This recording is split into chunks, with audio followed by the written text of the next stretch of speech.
Hello, and welcome to the Better Ways podcast with me, Tom. And I'm Jamie. We're going to talk today. We're not quite sure what we're going to talk about today. We haven't prepared a topic, but we figured there was so much news that it wouldn't be a problem. I think we So, are not going to be shortage of choices, really, are we, for this? no shortage of things to talk about. So, I think you had mentioned housing before we started. Um, Yes, the inevitable apocalypse of housing that's yeah, exactly. heading our way. Oh, Mm, of course, depending on who you read and who you believe. And I yes. think that's worth us talking about. Okay. So if I set the scene a little bit, then we can see whether or not Sure. well, what I'll do, I'll set the scene, and then I'll tell you some of the interactions I've had and why I think people are way off base on this. Yeah. So there's a lot of media doing the rounds at the minute. A lot of very, very clever people think that we are facing a massive shock to come to our Hmm. housing market in the Yep. sense that because interest rates have gone up so much, people on fixed rate mortgages coming to an end obviously won't be able to keep up their repayments. Banks will take repossessions. They'll have to put their properties on the market themselves. Um, it's going to obviously increase supply and Hmm. massively reduce demand. That tends to be the general consensus of what will happen anyway. So Right. before we go into why that may or may not be the case, I think it is probably true to a certain degree. Um, what's I've noticed, and again, I think it's maybe where we're slightly detached from reality with some interactions I've had with social media about this is actually being widely celebrated by a certain group of people in this country. In particular, I think a lot of people have already paid off their mortgages and had, and bought at the right time when houses were a lot cheaper versus wages and so on. Right. So, somewhat surprisingly, and this is where I think that maybe the naivety factor sets in, is a lot of Hmm. younger people seem to be celebrating the coming housing crash as well, because to their minds, it means they've got a better chance of getting onto the property ladder. Now, of course, Yeah. there are a number of flaws with that assumption. Hmm. Your thoughts on that? So going to be intrigued to see if it does crash or to what extent it Mm, crashes, because I think it may depend on what kind of house you're trying to buy, where you are on the ladder, um, because there's always going to be people who need to move. yeah. There's going to be demand to move, and there's going to be very restricted supply because I think people will take their houses off the market. Hmm. So I don't know. I'm not convinced there's going to be a huge crash Mm, um, because of those pressures. There's so many mm, people looking for housing.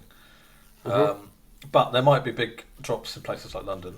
It tends to be more volatile, so Possibly. Yeah. that could Yeah. happen.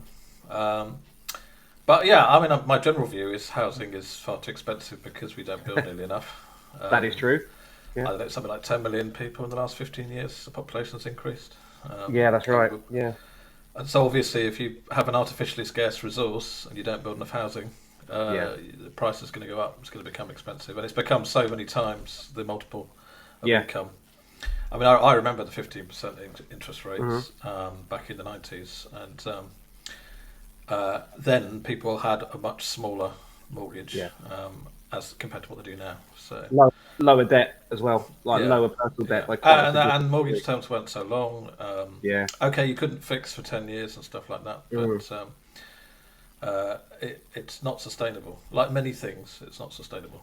Um, Yeah, we spoke about this, haven't we, before? Like it yeah, feels like we're yeah, kind of coming to the end of the cycle to a degree. We spoke about this, I think, when we talked hmm, about capitalism and how the benefits now have reduced so much. They don't seem to be the benefits don't seem to leap forward as much, and we seem to be kind of draining as much out of the system as we can before we suddenly realise, hey, actually, maybe this isn't working.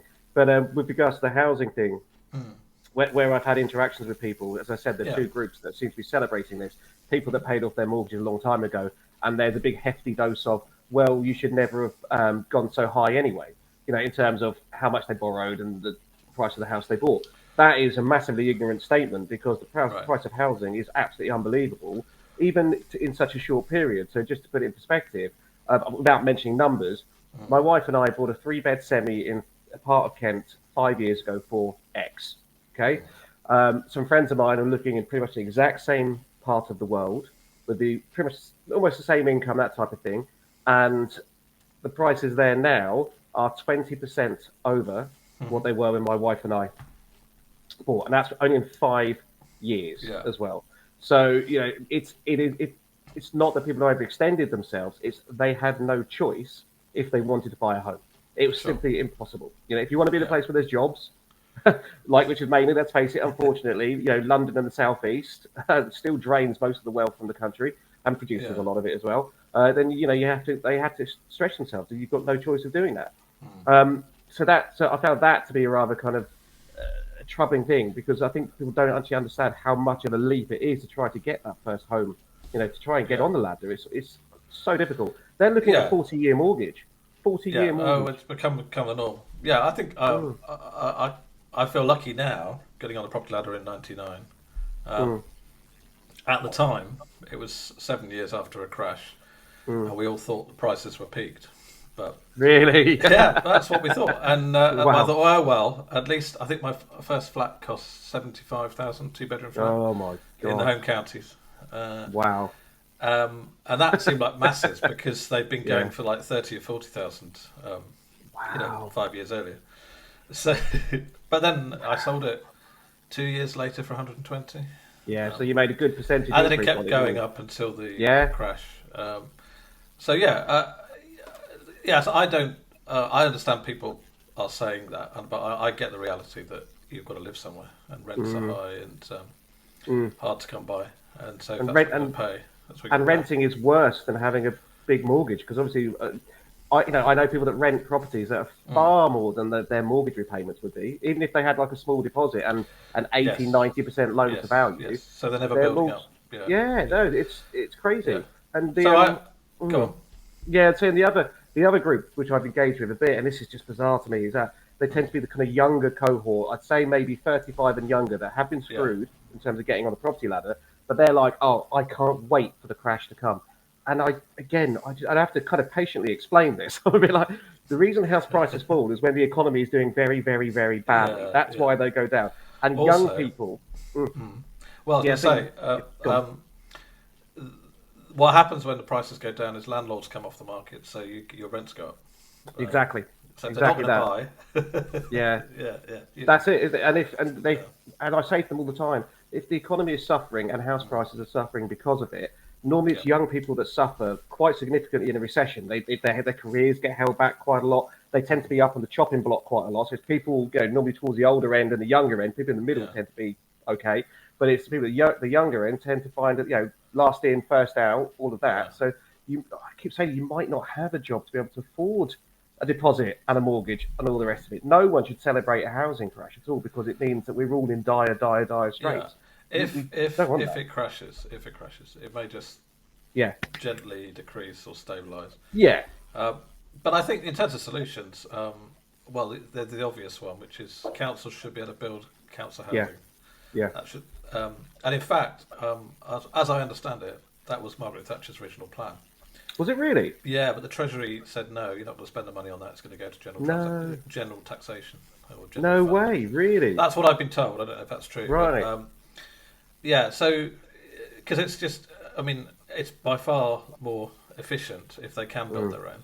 If they can, Hmm. and they can build a lot more. And if you look at the Mm. graphs of house building, that's the thing that's massively missing in the last Yeah. 30 years. There's nowhere near enough social housing being built. Yeah, and Nowhere it's near. and yeah, they can buy housing and they can work through housing associations, but it's not as efficient.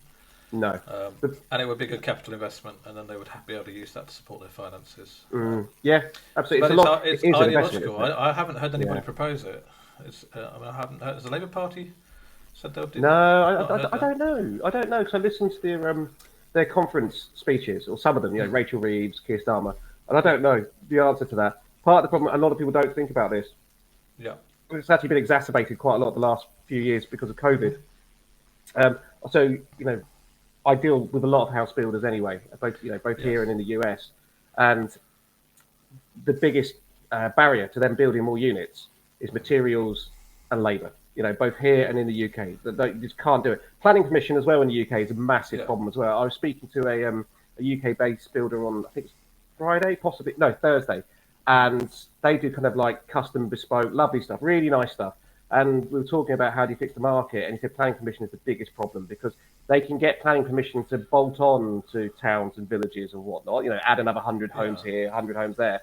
But the problem with that is normally there's a lot of local opposition to it anyway. You don't want your villages and your towns destroyed by just too much growth anyway. So in theory, even though you want to build more houses, you'd go, Go and find this big tract of land in the middle of nowhere and build a whole new community, because that's what they do in the US. They build communities. Yeah, they build the infrastructure and everything else. Here, we don't really tend to do that. Well, We there bolt was onto everything else. what happened to the Garden City plan? That was Boris Bojo thing, wasn't it? Yeah, it was a Bojo thing. There was a lot of talk a bit about Kent being part of it. I think they were discussing it quite a lot. It's like 12,000 homes. Yeah, I think that's doable, but also I'm not 100% convinced because I think I think the planning system needs reform.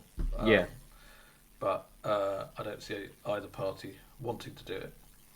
We'll see what comes out. But I think there is a big problem, which is often when if private companies do all this building, they'll only ever build small groups of houses at once in one location. What they do is they take a site, they have a 10-year plan, or 8-year plan, or 5-year plan, and they'll only build like 100 or 150 or 200 houses at a time, because that way they can sell them at a high price. Exactly. Yeah, they limit. And they limit it, right? Because really, what they do is they buy land.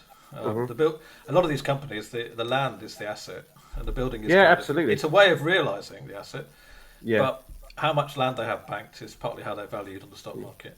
And the problem in the UK is land is not cheap in the UK. Yeah. But if it's all tied up as well, no one's actually using it.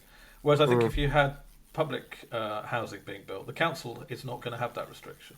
Now, yes, that might mean there's a lot of houses built at once, but then if that makes the value of the houses cheaper, that's actually of an advantage to social housing, because councils are ultimately housing people in those.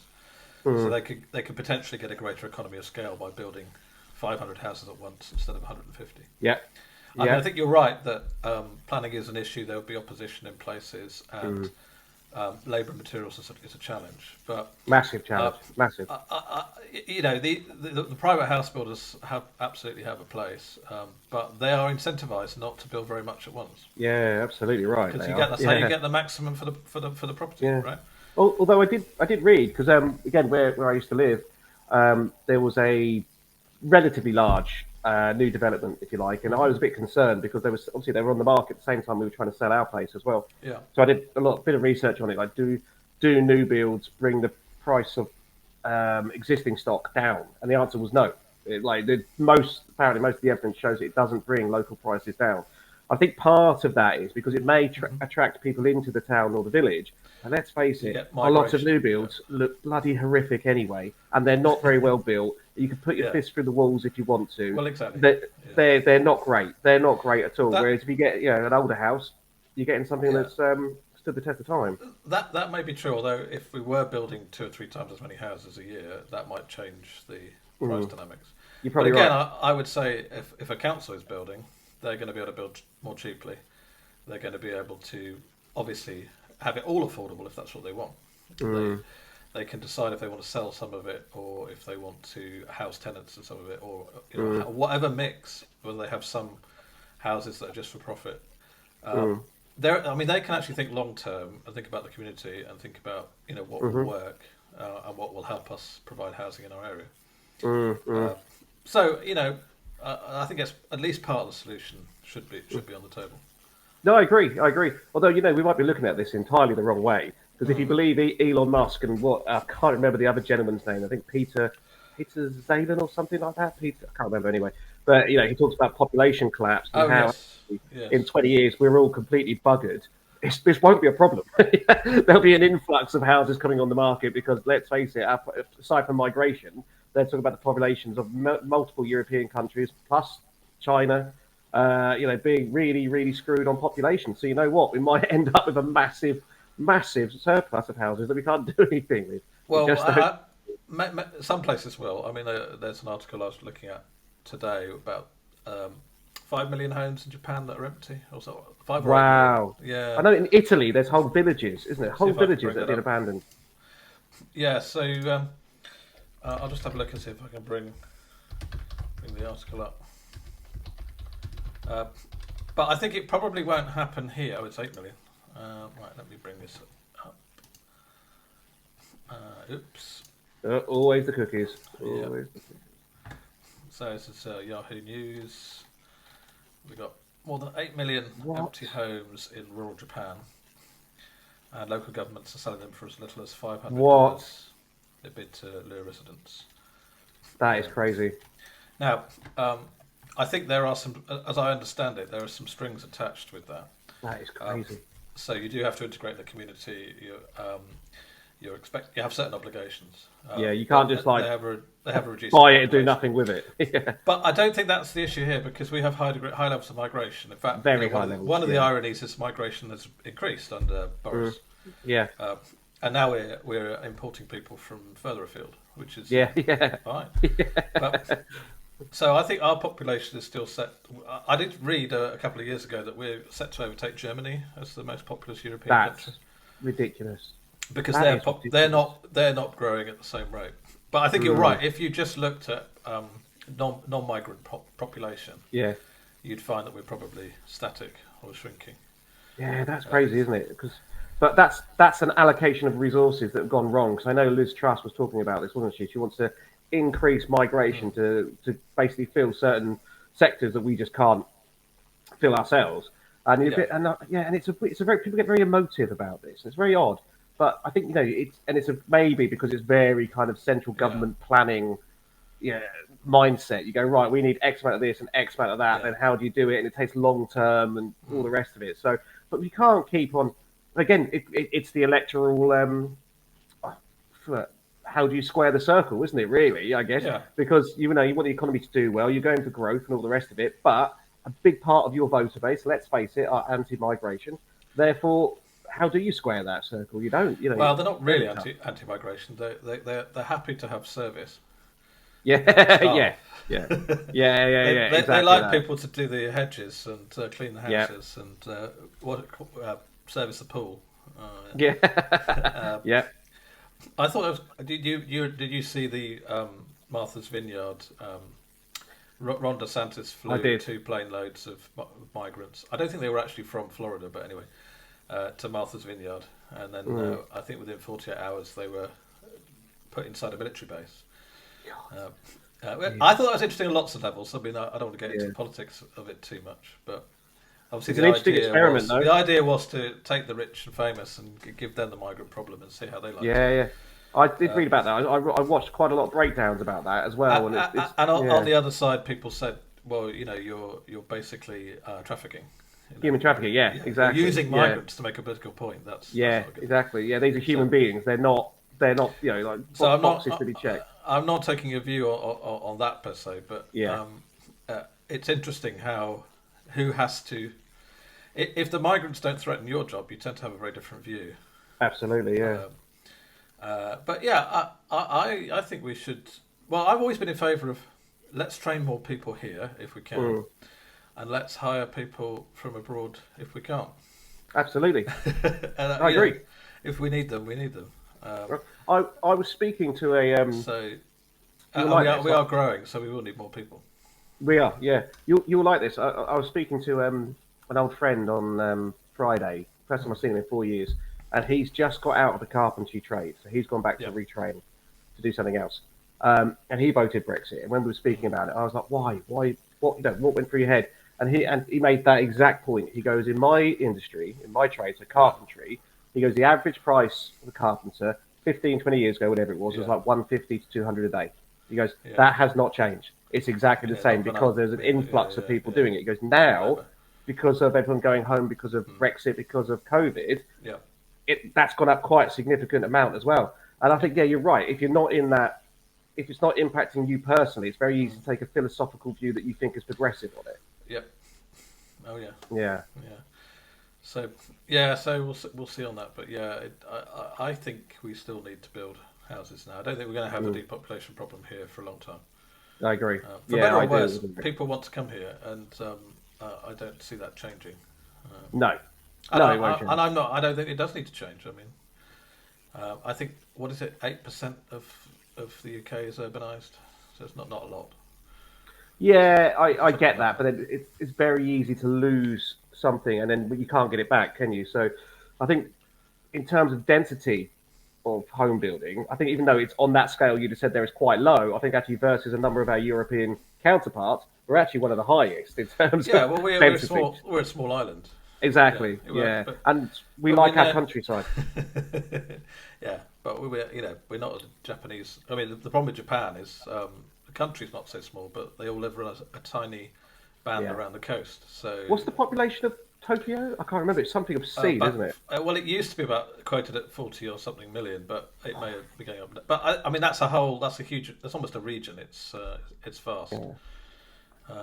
But a very small percentage of Japan is actually populated. Oh, actually, not as bad as I thought. 13.96 million. Okay, 13. Yeah, that's not bad considering London's what 8, 9, and then with your commuters coming in, jumps up to about 11 or something. Yeah, that's just not that much. Not that dissimilar, really, is it? No. I think the overall population 120 million, something like that. That is but they've got a massive problem, haven't they? Like massive problem. Well, they've got population shrinkage. Yeah. So, let's have a look. Japan population. 125.8. Yes, 125. Wow, that is a lot of people on not that much land. Yeah. And I don't know if it has density in there as well. Have a look.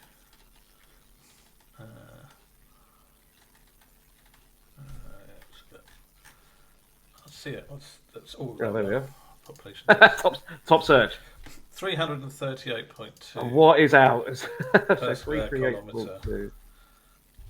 281. Not that dissimilar. So, to be honest, half as much again. What's I'll be curious. Like, what's Germany? I can have a look. Yeah, very curious about that. So we're 281. 240. Less. Yeah, less. Not a lot less. Not a lot less. No, not a lot. Their median age is 45.7 as well. Yeah, that's a God, that's graph. What we got there? Yeah, what's that? Oh no, that's Ireland. Yeah. There's always danger when you do these things live. Yeah. Our world in data, was that the one? Oh yeah. There we go. Aha. Ah, interesting. So the that obviously India, by the look of it, there. 400. Wow. Yeah, China, only 150. But they're massive, aren't they? Look at that. 3. Oh my word! That's because they all live around the coast. Yeah. So we are a little bit of red, but the Dutch, they are quite red, Belgian, Dutch, quite high too. France is very low. Portugal's exceptionally low as well. Yeah, obviously the States you'd expect. Canada. Wow, Canada. Yeah. Wow. Was it someone? Libya.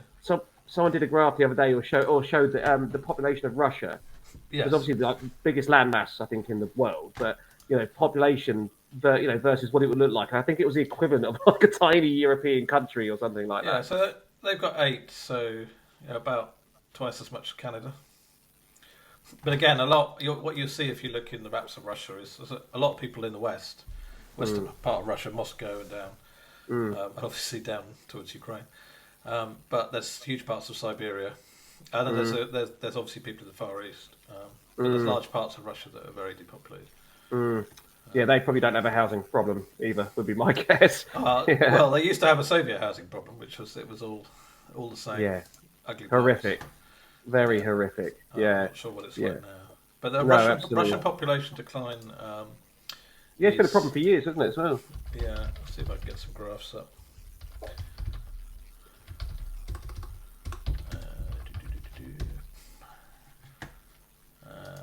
Right. Let me get some prompts again. Always. Oh, won't you let me click on you? You have to put your email. Okay, that one is not working. Let's try that. This is useful. So Poland minus 10%. So it's Italy 10%. What's the figures mean?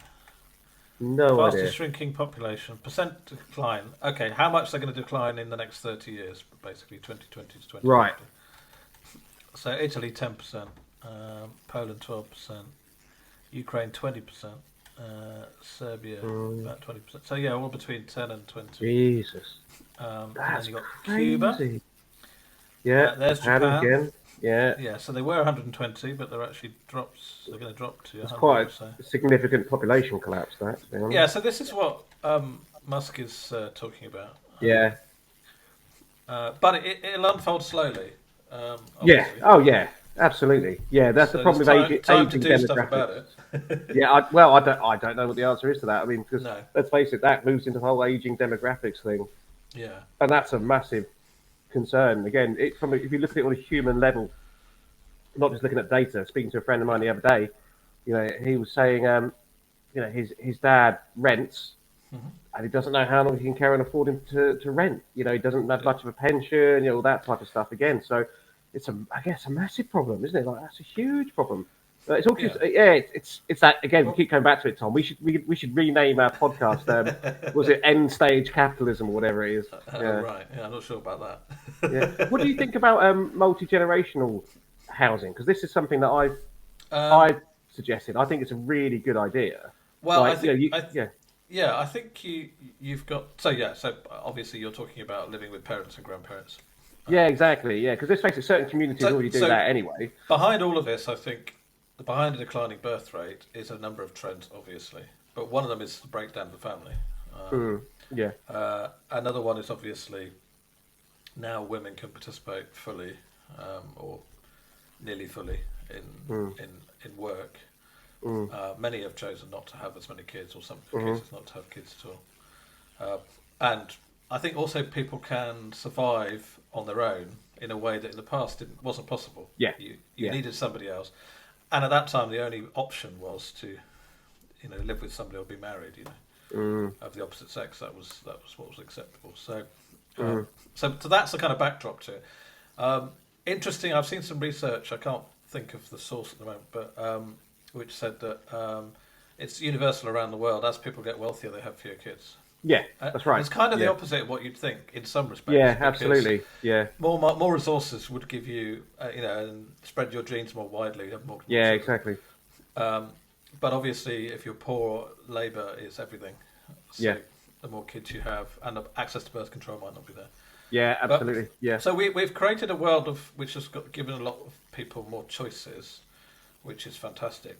But it's created this issue of, or it will create this issue of population decline if people don't have children, or people don't have enough children. And I don't think people have woken up to how much our entire economic system is based on there always being growth. Yeah, absolutely. Growth, yeah. GDP growth. Spending growth, you name it. Yeah.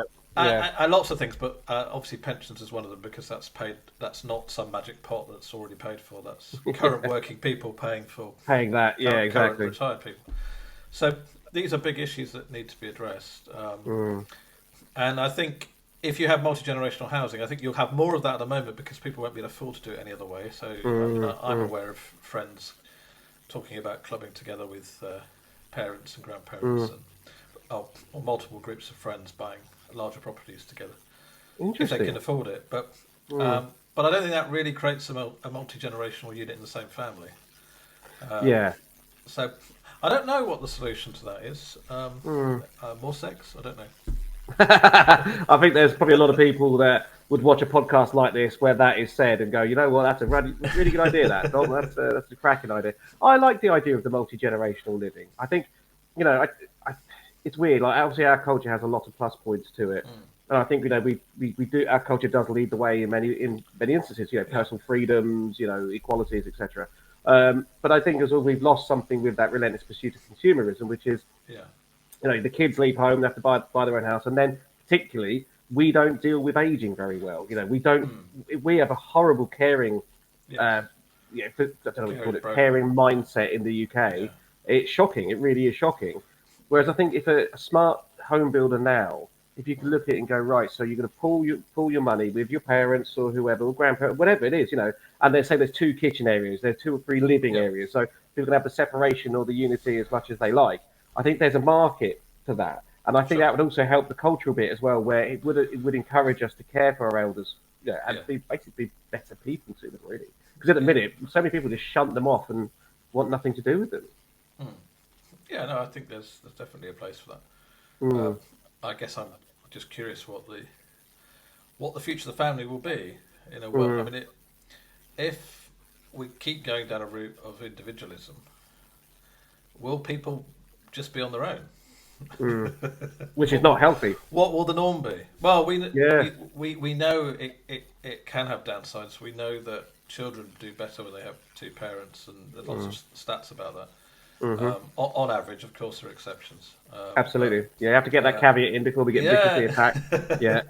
Yeah. But so that's not to say that the old structure is the answer, but Yeah. we need some new answer if it's not to be. Correct. Yeah, correct.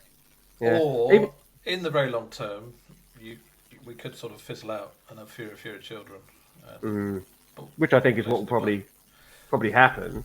I mean, in America, and not so much in the UK, but in America, they have kind of what they call their active adult communities.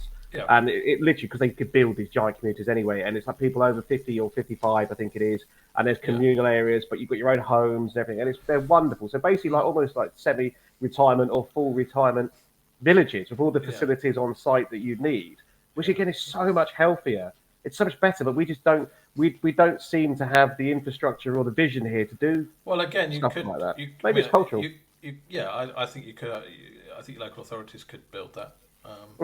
Yeah. I imagine private companies could if the right incentives. Yeah. I mean, on the incentives, one way you could get more babies would be to pay. There's a good case that women should be paid to have children if we need more of them. Because their careers suffer, obviously. Yeah. Well, not just that, what they go through, but child rearing is an essential job. I do think like if whichever parent decides to more likely take a step back from their whoever career, raises the kid. There is. You're right. There should be some financial, because in our case, for me and my wife, if we're lucky enough to do it, it will have to be me that takes this, and I'll be okay doing it because she has a better salary than me, So, and I'm perfectly happy to do that. There's no kind of pride element in my head at all. There's a case of that makes sense. We would do that. But you're right. You've got a good point. How many two-parent families could actually afford for one person to give up work these days? Well, they can't. Obviously, this is one of why childcare is so critical. I hope rubbish. They do something about it because I was hearing people 20 years ago saying it's not worth me working. Because I can't afford the childcare. It's only got worse. Much worse. So much worse. That's key. But I mean, in principle, why not pay people to have children? We had child benefit. That was used to be a considerable amount at one point. So I think it's possible to put incentives in place. Yeah. But it takes long-term vision, and that's sorely lacking. We just don't have that. Yeah, we just don't have it.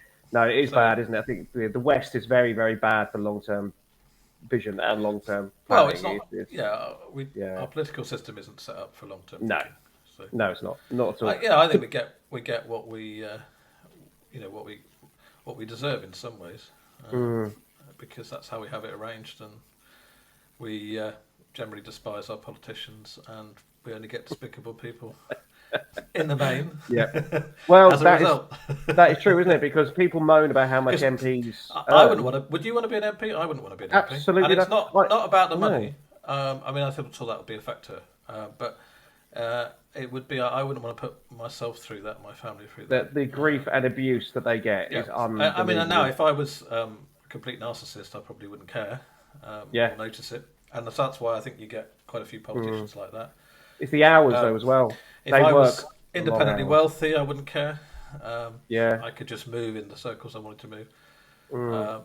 But I think, or if I was just astonishingly pig-headed and didn't really understand the world, then there's a few of those. There's a few of those. There's a few of those. And there are some very passionate, good politicians in there as well. I don't want to bash them all. There are some good. But I think if you create a bad job, you're going to get bad applicants. You're only going to get the people who have other reasons for doing. Or in the main, you'll get people who have other reasons for doing that job. Yeah, absolutely.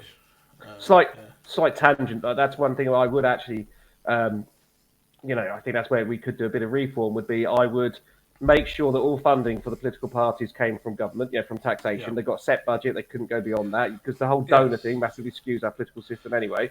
And then I would go as well. I'd massively raise the salary for an MP. You have to, because they do. There's the two really unpopular things. Massively so. But I knew my last MP before we moved, and he was a nice guy. And the hours he worked, he probably left home at before 7 in the morning. If you got back before midnight, that was a decent short day for him, because obviously they're doing lots of meetings and running into the evenings, and they're in these crummy offices in Parliament as well. Yeah. Rubbish offices, tiny offices that's falling to pieces, and you can put your finger through the wall and whatnot because it's so dilapidated. And it was just like, and I was thinking, like, God, you're getting paid, what was it? I don't know what MP salary is, 78,000, 83, around that. Yeah, so I think, God, I wouldn't do that job, that many hours, that amount of use for that amount of money. Absolutely no. And if you, like you say, how can you get people with vision if the reward is only that X amount of, but they don't do the job for the money though, do they? I guess. No, I don't think the money's the main thing. I think it would be important to pay them more. I certainly would. I'd get rid of all these expenses. I'd just give them a flat amount of money and say, look, this covers everything.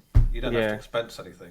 But if you go, you do need to run an office, a constituency office, and you just pay for all that. And then there's because I think it costs 20 million or something. I don't know, some huge figure just to administrate all these expenses now. Bloody hell! So just give them a standard amount. And and do things like build a hotel, a publicly owned hotel, and stick them in that. Let's have a giant Premier Inn or something instead of a second home. No second home allowance. You can stay in the government hotel, or you pay for yourself. So there's lots of practical things you could do. I've long been an advocate of keeping the Houses of Parliament as a tourist attraction and a conference centre. And build a new one. And building something in the round where you can actually bring people together and not have it so adversarial. I agree. But again, these are big, expensive projects. They involve stepping away from a lot of tradition. They're controversial. And, you can see with the lack of House of Lords reform that no political party wants to spend its time on that, on those sorts of things, because they're not generally great vote winners. They cause a huge amount of controversy. Yeah, absolutely. Which is why you end up what we have. I mean, you could do things like rotating MPs would be great. So instead of electing them all, a general election, have them serve an 8-year term, but an eighth of them each year change over. Things like that. Oh, okay. So then you get a longer term mindset, for example. That is an interesting way of doing it. Yeah, that is an interesting way of doing it. There are lots and lots. I mean, the problem is not ideas. There's loads of examples. The problem is any opportunity to change it. It's execution, isn't it? It's always the problem. Yeah, it is. Just like with housing, we don't really have an answer apart from just build more houses, and then that's not simple. So we're screwed. Exactly. You put Jacob Rees-Mogg in charge of it, he'll never change. Oh God! Yeah, no, not that man. Not that man at all. Yeah, there we are. Too keen on the traditions, I think. Can't stand that guy. Yeah. So I don't know where that leaves us, but no, there are no easy answers. We always say this. We always come back to that. There are no easy answers. We have to build. Go back to the original point of this. We have to build more homes. Yeah. Is that likely? No, I don't think it is. I don't think it's going to change. Are we due for a housing crash? Don't know. We'll have to wait and see. Yeah. But the wider point is the factors that cause these problems. They're not simple. They're not kind of univariate factors, are they? It's what we always come back to. The system itself has inherent flaws, bigger problems behind it, which are causing this kind of knock-on effect. So, I don't know, Tom. You and I need to be in charge of the world, and maybe we'll get somewhere. Oh no, I'm the worst person. I'd do it. You think Liz Truss is going to make a massive cock up quickly? You ain't seen nothing yet. Yeah, exactly. No, people like me shouldn't be allowed near the levers of power. Yeah, no, me neither. Totally. What you actually want is the smallest changes you can make to get you there. Absolutely. Yeah. There we are. Anyway, good talking to you. You too, indeed. Until next time. Take care. Indeed, you do. See you then. Bye. Bye bye.